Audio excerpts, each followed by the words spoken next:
Hoy desarrollaremos una experiencia que se basa en fundamentos de electroquímica. Para ello, empezaremos recordando algunos conceptos elementales. Electroquímica es una rama de la química que estudia las transformaciones que ocurren entre la energía eléctrica y la energía química mediante reacciones redox. Estas son reacciones donde un elemento cede electrones oxidándose y otro se reduce ganándolos. Las reacciones redox presentan gran importancia en la ingeniería agronómica, ya que son la base de muchos de los procesos biológicos. Las mismas se originan a través de la transferencia de electrones entre distintos elementos, pudiendo ocurrir gracias al aporte externo de energía o bien generándola.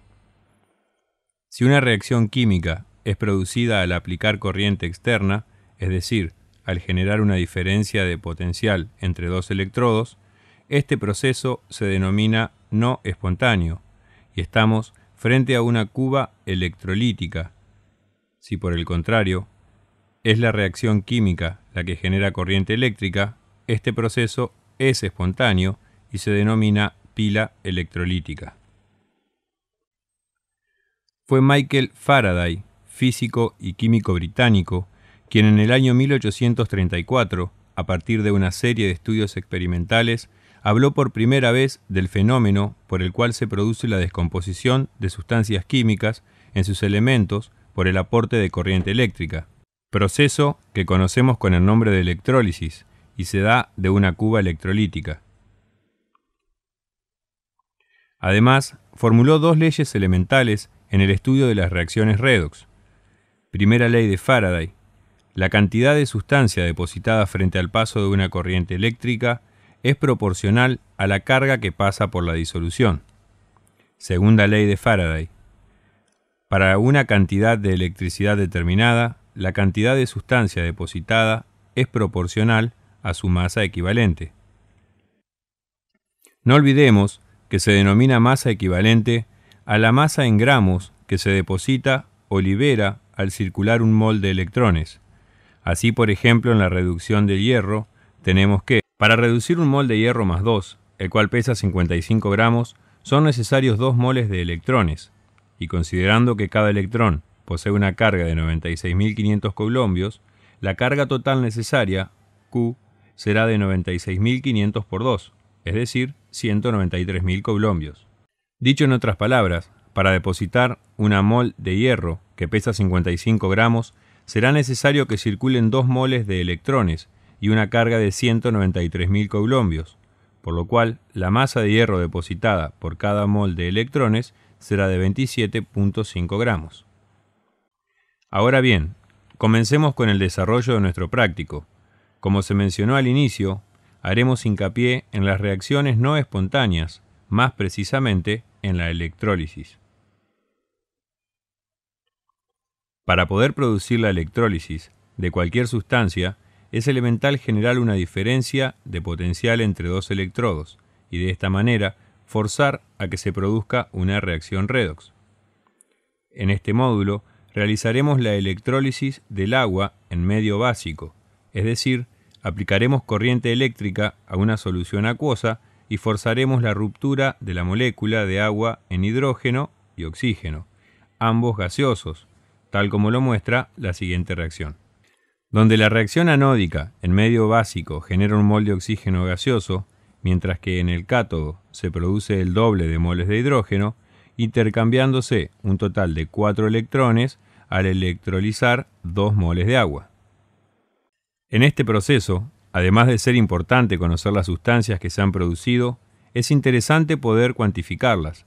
Para ello, en esta experiencia haremos uso de un método denominado coulombimétrico, en el cual se determina la cantidad de producto obtenido mediante un coulombímetro, equipo que ha sido diseñado especialmente para facilitar la cuantificación de productos primarios formados en sus electrodos.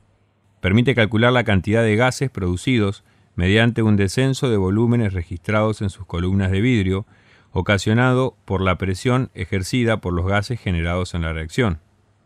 Como primera medida, nos aseguraremos que el coulombímetro se encuentre en condiciones de ser utilizado, manteniendo los robinetes superiores abiertos y ayudados con un embudo procederemos a llenar el equipo con una solución acuosa de hidróxido de sodio de escasa concentración a fin de otorgar el medio alcalino a la reacción.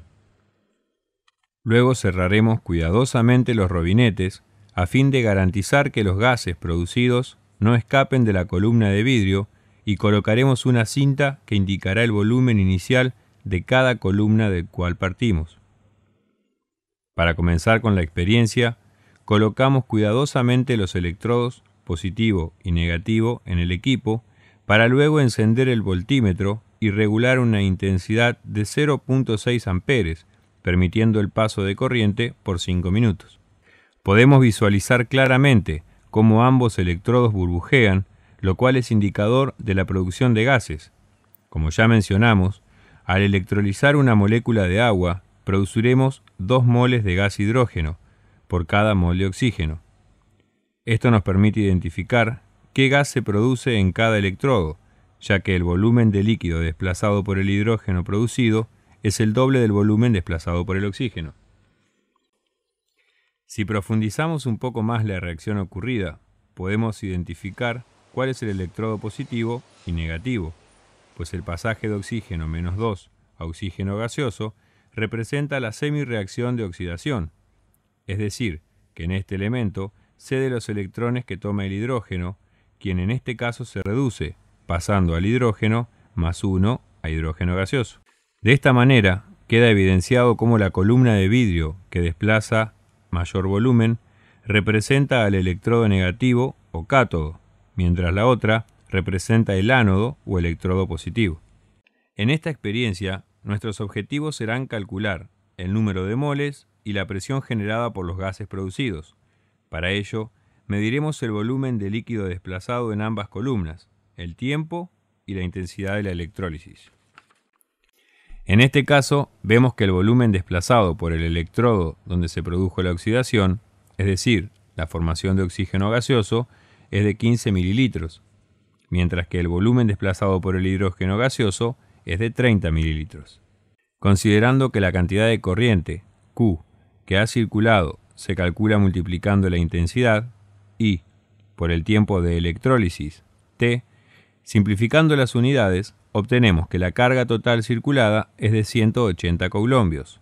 Entonces, recordando la ecuación de electrólisis del agua, si para producir un mol de oxígeno gaseoso se requiere la circulación de 4 moles de electrones, lo que representa una carga total de 386.000 coulombios, realizando una simple relación, obtenemos que si la cantidad de carga que circuló fue de 180 coulombios, se han liberado 4,66 por 10 a la -4 moles de oxígeno. Directamente observando la relación estequiométrica en la ecuación total, la cantidad de hidrógeno gas será el doble de las de oxígeno, es decir, de 9.33 por 10 a la -4 moles. Ya conociendo la cantidad de moles de gases producidos, procederemos al cálculo de la presión generada en ambas columnas. Como los productos de la reacción son gaseosos, nos basaremos en la ecuación general de los gases y considerando una temperatura de 37 grados centígrados y los volúmenes desplazados, calcularemos la presión de oxígeno e hidrógeno producidos. Es decir, presión de gas oxígeno es igual a 4,66 por 10 a la -4 moles por 0.082 litro atmósfera sobre mol por Kelvin por 310 Kelvin sobre 0.015 litros. Es decir, de 0,79 atmósferas, que coincide con la presión generada por el hidrógeno.